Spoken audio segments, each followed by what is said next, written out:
in terms of the other derby this weekend, obviously I was only at the Stamford Bridge one, but did you do the trek race? Did you do the North London derby kicking off early in the day and then make like the big travel to the Stamford Bridge game? Were you part of the walking crowd? I think that would have been a step too far for me, Ma. But Sophie, bringing her to one game is a request enough. To be like, let's do 2 in a day, I don't think would have gone over well. But Sophie did do it, so she managed to make the trek and get to Stamford Bridge in time for kick-off. But did she experience the TFL Underground announcements? How were they? I missed them. Yeah, the players making the announcements was pretty cool, especially coming off at Fulham Broadway. It was Alex Greenwood and Lucy Bronze, wasn't it? And it was Lotta Woburn-Moy and Bethany England at White Hart Lane and where was the other one? Seven Sisters, maybe? I think it was, yeah. But yeah, so that's pretty cool. But she also experienced the pain in the arseness of TFL and the tubes when they decide, oh, you need to go somewhere now. Well, now we're not working. So that was fun. So I was impressed that people made both. Well done, getting across London. There were quite a few. There was, I think, a few thousand who'd done that journey. I know Baller FC were doing that kind of ground hop day with the WPLL. It sort of went quite well. But yeah, it was a really kind of like nice activation that they did, sort of trying to get people to go to both games and support whoever was on. So totally rate it. I mean, out of the 2 derbies, or not that there was a derby, I suppose, but out of the 2 games that went on, I think I'd probably say that Arsenal's was slightly spicier. If you're an Arsenal fan, that is. They beat Spurs 3-0 in the North London derby on Saturday off the back of their 4-0 Champions League victory over Juventus. It's talk about a different Arsenal, sorry, but like 3-0, 4-0 and then 5-0 against Brighton. Like, who are you? Next level. I mean, scoring first 12 goals goals in 3 games. Literally couldn't buy a goal. Net. This time they're like, oh, Renee's in. Oh, okay, Renee's in. Okay, cool. She told us where the net is. We're going to go that way, and we're going to just take our chances. We're going to be super direct. We're going to progress the ball forward, and we're just going to give it a go. Actually, we don't have to walk it in. Renee said it's fine if we just sort of like take some chances.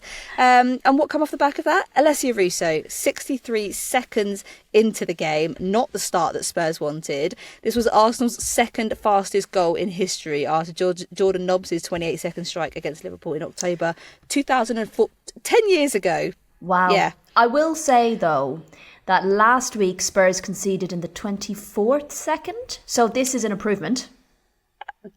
If you're clutching at straws. Yeah. I'll find that silver lining. Why not? I do, like, oh my God, what wrecked Arsenal is like watching a different team. It's incredible. Two of those 3 goals, I think it was 2 of them, and at least 2 of the ones against Juventus were real, like, you know, midfield, 3 passes into the box, goal. You know, there's no overthinking. There's none of this recycling it back around. There's none of this, oh, we're in a good position, but it's not good enough. Let's go back out again and try the other side. And as I've touched on previously, there just seems to be definitely a bit of a new manager bounce, whether she's telling them to be more creative, allowing them to play with more freedom, being less rigid in the tactics, perhaps. You know, I think we can see that in a Beth Mead who's seemingly more free in terms of the way she was playing. And when you think of all the criticism she got for something she was clearly being asked to do by a manager earlier on in the season, you know, I think Emily Fox is having a brilliant season. She's really stood out to me. And I think Stina Blackstenius, like, I think she's got like one of the best stats for a substitute attacker coming on. She scored, what was it, her 9th goal as a substitute in the WSL. No player in the competition's history has scored more from the bench. And that one was another really direct goal.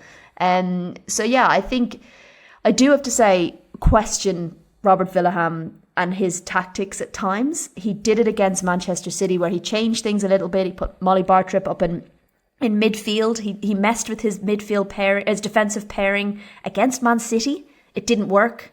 You know, and then again he put 5 at the back against Arsenal.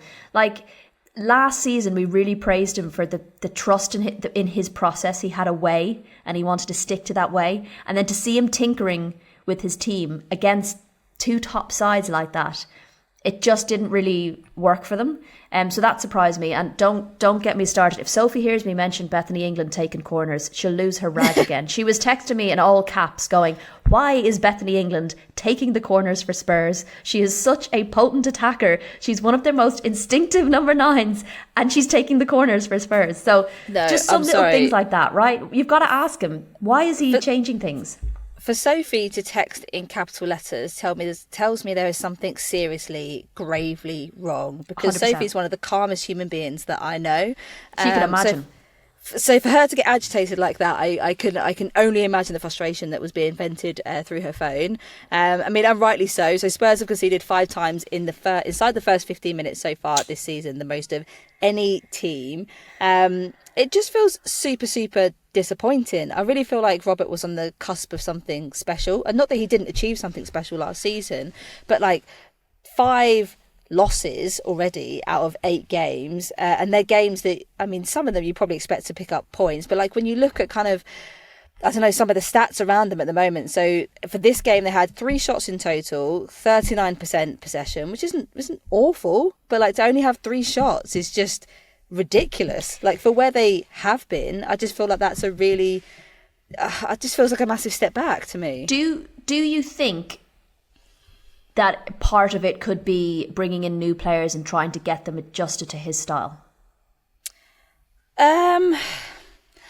In a way, but I think it probably alludes more to kind of what you were saying about the different styles of setup. I mean, having 5 at the back, it clearly wasn't working. I mean, from the 63rd second, you've already got, there was I think 5 or 6 defenders that I count, or 5 or 6 players who were back defensively, and yet I don't know what Bueller was doing, because he completely lost the marker. It felt like everyone was kind of ball watching, which is a really basic thing to do.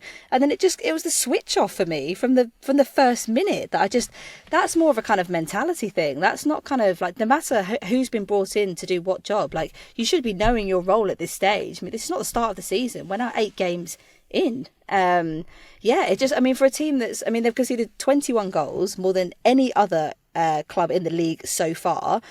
Palace are the only club that sit mildly near that figure on 20, and they've just joined the league. And also last season they were creating an awful lot more. So they were conceding last season as well, but not, I think, to the levels they're conceding now. But they were at least scoring and creating. And I will never forget that first game against Chelsea when they had something like 14 shots on target or something ridiculous like that. They were regularly hitting double figures in terms of shots on target, and yeah, I don't know what's happened that's not happening this season. Do you think this is another kind of classic overachieve? But Spurs have done this before, but this is a new manager. So is it an overachieve and then kind of maybe a levelling out, or is it something more deep-rooted? I don't think it's deep-rooted. I don't get the sense that there's kind of any bad blood in the squad, or that anyone's really turning against Robert. I don't think it's kind of, what happened with Arsenal and Jonas. I don't feel like people are kind of long in the tooth for Robert. I think it's just a case of, this season, a certain number of things just not really adding up for them. But I can't really put my finger on what it is. It's not like the squad's changed loads since last season. It's tough, isn't it? And I feel like we've had that with a couple of squads this season, where we've had I can't put my finger at Arsenal. Couldn't quite, why wasn't it not working? You look at a Villa, they're playing well. Why is it not converting into opportunities? You look at Tottenham, you're like, not loads has changed, but what's different from last season? And I guess, hey, if there was a really obvious answer, it wouldn't be happening, would it? Yes, and also we'd probably be in management positions, which neither one of us well, are. quite. So, yes. There's been more controversy dropping this week. In the Arsenal camp this time, they released an announcement about their Champions League match against Bayern Munich, which was scheduled at the Emirates on the 18th of December. UEFA have granted special exemption for the match to be played at Meadow Park. Supporters who had purchased a ticket will receive a full refund and a 24-hour priority access window to purchase a new ticket, or I think £20 at the Arsenal club shop, which is also very, very effective, because some of their merch is very expensive. But yeah, Rach, tell me how disappointed you feel. I'm putting words in your mouth, but I think that's where the first sentence is going to go. I've shared the frustration on the kind of situation in previous episodes. It was a rock and a hard place situation. I think I'm a little bit disappointed that they couldn't find a bigger ground to facilitate the interest, that's a real shame. I feel for the fans who've already purchased their tickets. Great that they'll have a 24-hour priority window, but I'm pretty sure the max at Meadow Park is 4,000. So there are going to be disappointed fans. So that's a real shame. Do we know how many tickets were sold for the 7,500? I think. Was I think it? they'd sold 7. Okay. Yeah. I'm surprised UEFA gave the exemption, and that it took so long to give the exemption, because it doesn't meet the criteria. So yeah, it just feels like a little I guess. And I suppose when we generally associate those strides forward, it's a little bit frustrating.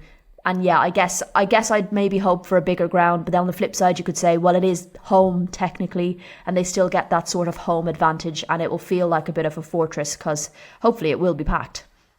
Yeah, I think, I mean, the atmosphere down there will always be incredible as a sellout. But yeah, I do think, from Arsenal's perspective, I think we said this before, it does feel like a bit of a missed opportunity to kind of prioritise the women's team in something like this. Yeah, I think there's obviously been quite a lot of backlash around Arsenal, which is, like, for things like this, it's quite a rare thing to happen. Normally they're so on trend with their one club mentality. But yeah, it does feel like this, it's not great, but we move, it happens, we go again. Essentially, I don't think there's kind of much more to kind of say on it. But yeah, a lot of people obviously not happy they've spent out on kind of like travel costs, hotels, accommodation and things like that. And obviously they won't, a £20 voucher is not going to really cover that or help that. So yeah, not great Arsenal, not great at all.